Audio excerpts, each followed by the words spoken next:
حضرت موسیٰ کلیم اللہ علی نبینا علیہ السلام one of the amazing personality in the history of Islam, ایک ایسی شخصیت ہے کہ جن کے بارے میں جتنا پڑھیں عقل حیران ہو جاتی ہے۔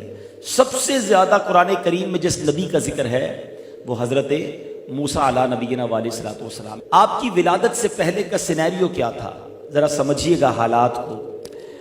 مصر کی سرزمین میں فرعون کا غلبہ تھا، کفر و سرکشی اور اس کا تکبر انتہا کو پہنچ چکا تھا، اور اس نے خدائی کا دعویٰ کر دیا تھا کہ اس کو کسی نے بتایا تھا ایک خواب کی تعبیر میں کہ کوئی ایک بچہ ایسا پیدا ہوگا جو تمہاری ہی سلطنت میں سے ہوگا اور وہ تمہیں ہلاک کر دے گا، تمہیں برباد کر دے گا اور اب تمہارے مصر پر قبضہ کر لے گا۔ حکم جاری کر دیا کہ بنی اسرائیل میں جو بھی لڑکا پیدا ہوگا اس کو قتل کر دیا جائے۔ اب وہ لڑکوں کو قتل کرنے لگا اور یہاں تک کہ کئی لاکھ بچے قتل ہو گئے۔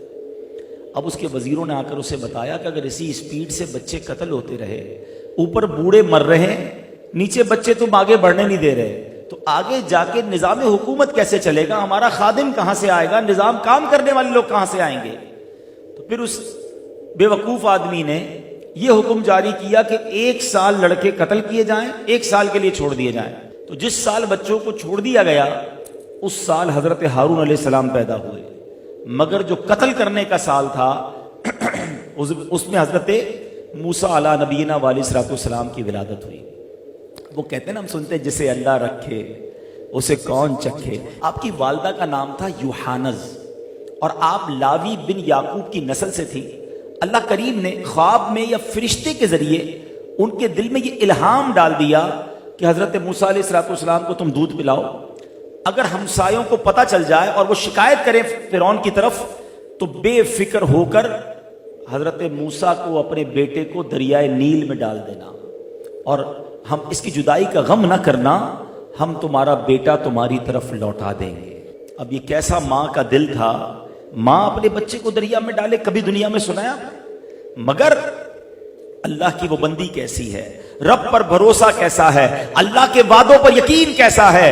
اب جب یہ بات پھیلنے کا خوف ہو گیا تو حضرت موسیٰ علیہ السلام کی ماں نے ایک صندوق میں اپنا چاند جیسا بیٹا جو ہے وہ دریائے نیل کے حوالے کیا۔ مگر آپ کی ایک بیٹی بھی تھی، آپ نے کہا بیٹا دریا کے ساتھ ساتھ چلتی رہنا، دیکھ رہا تو صحیح میرا لال کدھر جاتا ہے، یہ صندوق کدھر جاتا ہے۔ حضرت موسیٰ کی بہن دریائے نیل کے ساتھ چلتی جا رہی ہیں، اور جب یہ دریائے نیل والا صندوق فرعون کے محل کے قریب گیا اور وہاں دیکھا فرعون بھی بیٹھا ہے، اس کی زوجہ آسیہ بھی بیٹھی ہیں، اور انہوں نے وہ صندوق اٹھا لیا ہے، تو ڈر کے مارے ماں کو آ کر بتایا کہ ماں غضب ہو گیا، جس ظالم سے بچے کو بچا رہے تھے، جس ظالم سے بچنے کے لیے دریا میں ڈالا تھا، یہ صندوق تو ادھر ہی پہنچ گیا ہے۔ مگر ماں کو بھروسہ تھا کہ رب نے فرمایا ہے یہ بچہ واپس لوٹے گا۔ اللہ اکبر، صندوق کھولا جاتا ہے، نورانی چہرہ ہے۔ فرعون پہلے تو بہت خوش ہوا، مگر اب کیا کہتا ہے، کہیں یہ وہی لڑکا تو نہیں جو مجھے قتل کر دے گا؟ ارے یہ بھی تو چھوٹا بچہ ہے، یہ سال تو بچوں کے قتل کرنے کا ہے۔ اللہ اکبر، حضرت آسیہ جو فرعون کی زوجہ ضرور ہیں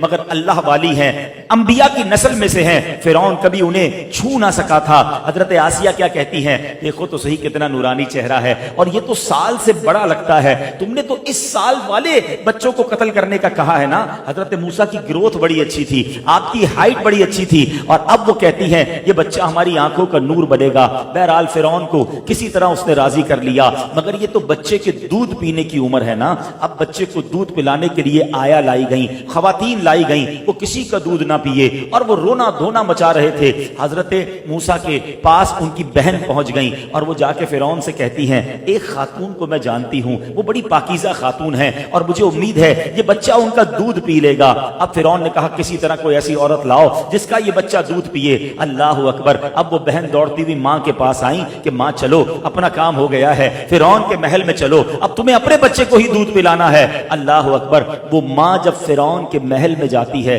جیسے ہی حضرت موسیٰ نے اپنی ماں کو دیکھا، اپنی ماں کی خوشبو پائی، وہ خاموش ہو گئے۔ فرعون تھا بڑا شاطر، کہتا یہ بتاؤ اس بچے سے تمہارا کیا رشتہ ہے، یہ تمہیں دیکھ کر خاموش کیوں ہو گیا ہے؟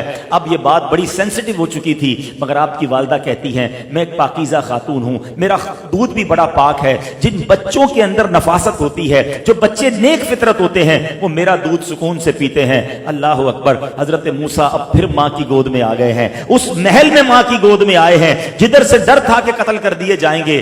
یہ ہے اللہ کی تدبیر۔ اور آگے سنو، جب ماں نے دودھ پلایا حضرت موسیٰ بڑے سکون میں آ گئے۔ تو اب کچھ دنوں کے بعد آپ کی والدہ کہتی ہیں اجازت ہو تو میں اپنے گھر لے جاؤں، ادھر ذرا صحیح اس کی پرورش کر لوں گی۔